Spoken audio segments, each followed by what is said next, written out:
ኢንቨስትመንት ለአንድ ሀገር ኢኮኖሚ እድገት ዋነኛው አንቀሳቃሽ ሞተር ነው። በዓለማችን ላይ የበለጸጉ ሀገራት የእድገታቸውና የስልጣኔያቸው ምክንያት የኢንቨስትመንት መስፋፋት መሆኑንም መረጃዎች ያመላክታሉ። የግሉ ኢንቨስትመንት ዘርፍ ለጠቅላላ የሀገር ውስጥ ምርት ወይንም ጂዲፒ እድገት ጉልህ አስተዋጽኦ እንደሚያበረክትም ይታመናል።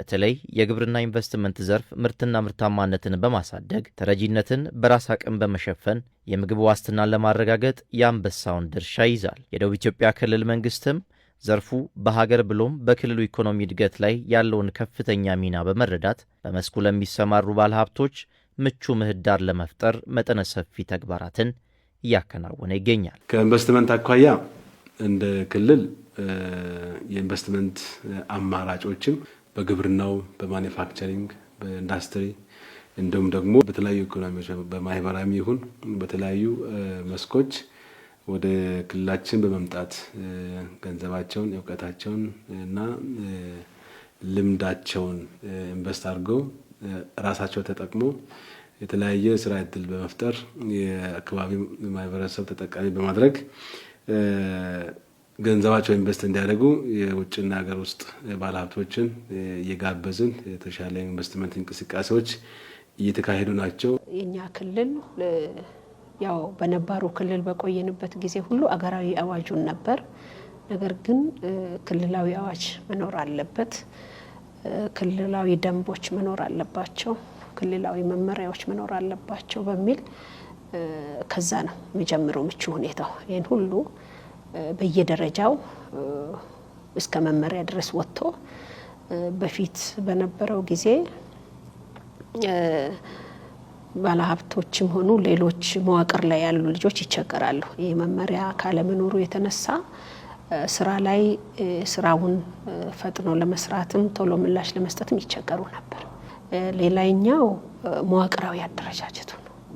መዋቅራዊ አደረጃጀታችን ያሁላችሁ እንደምታውቁት ነባሩ ክልል ላይ እስከ ዞን ድረስ ነው። እስከ ዞን ሲሆን ደግሞ እግር የሌለው መዋቅር ነበረና ትክክለኛ መረጃ ለማግኘትም እንቸገርባቸው ጊዜያቶች ነበሩ። ከዚህ የተነሳ አሁን ሁሉም ወረዳ ላይ ደቡብ ክልል ባሉ ሁሉም ወረዳ ላይ የኢንቨስትመንት ጽሕፈት ቤት ተፈጥሯል። በክልሉ የኢንቨስትመንት ዘርፍ በሕግ እንዲመራ ከማድረግ ጀምሮ መዋቅራዊ አደረጃጀቶችን የማሻሻል እንዲሁም ክልላዊ ኢንቨስትመንት መረጃዎችን የማጥራት ተግባር ትኩረት ተሰጥቶ ተከናውኖበታል። በክልሉ በግብርና በአገልግሎትና በኢንዱስትሪ ዘርፎች ከ82 ቢሊዮን ብር በላይ ካፒታል ያስመዘገቡ ፕሮጀክቶች ይገኛሉ። እነዚህ ፕሮጀክቶች ለበርካታ ዜጎች የስራ ዕድልም ፈጥረዋል። በእኛ ክልል ያው በሁለት መልክ ነው ፕሮጀክቶች ያሉት። አንደኛው ከነባሩ ጀምሮ ያለው በነባሩ ክልል ጀምሮ ያለ ፕሮጀክት አለ፣ በአዲሱ ክልል ያለ ፕሮጀክት አለ። እነዚህን በአዲሱም በነባሩም ክልል ያሉትን ስናይ በግብርና ወደ 512 ፕሮጀክት ነው አሁን በደረስንበት ደረጃ ያለው። በአገልግሎት ወደ 701 ነው። በኢንዱስትሪ ወደ 613 ነው። አንድ ላይ ወደ 1826 የሚሆኑ ፕሮጀክቶች ናቸው በክልላችን ያሉት። እነዚህ ደግሞ ወደ 82.21 ቢሊየን ካፒታል ያስመዘገቡ ናቸው። ስራ ዕድል ፈጠራ ላይ ያው አቅደን ነው ወደ ስራ ስንገባ ግብ አስቀምጠን ነው። ከዚህ አንጻር የታቀደው ወደ በቋሚ ወደ 128586 የሚሆን ነው። በጊዜያዊ ደግሞ ወደ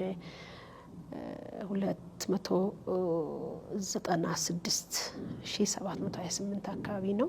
ወደ 425314 አካባቢ ነው እቅዳችን። አጠቃላይ የተፈጠረው ስራ ዕድል አሁን በደረስንበት ቋሚ ወደ 40742 ነው። ጊዜያዊ ወደ 134165 ነው። ድምር ወደ 179970 ነው እና ወደ 41.1% አካባቢ ነን ያለ ነው። በቂ አይደለም።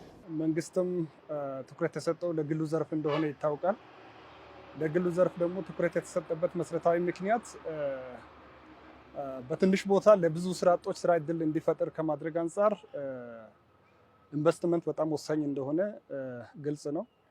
ከዚህ አንጻር እንደ ወላይታ ዞን እስካሁን ድረስ ወደ 38,000 ያክል ዜጎች በጊዜያዊም በቋሚም ስራ እድል የተፈጠረበት ሁኔታ እንዳለ በእኛ ደረጃ ገምግመናልና ይሄ ሁሉ እንግዲህ ስራ እድል ሲፈጠር ወጣቱ በልቶ ያድራል፣ ይቆጥባል፣ ለራሱም የመግዛትም አቅም የማሳደግ ጉዳይ እንደ ዞናችን በኢንቨስትመንት ላይ የተፈጠረው ስራ እድል በጣም ከፍ ያለ እንደሆነ ገምግመናል ማለት ይቻላል።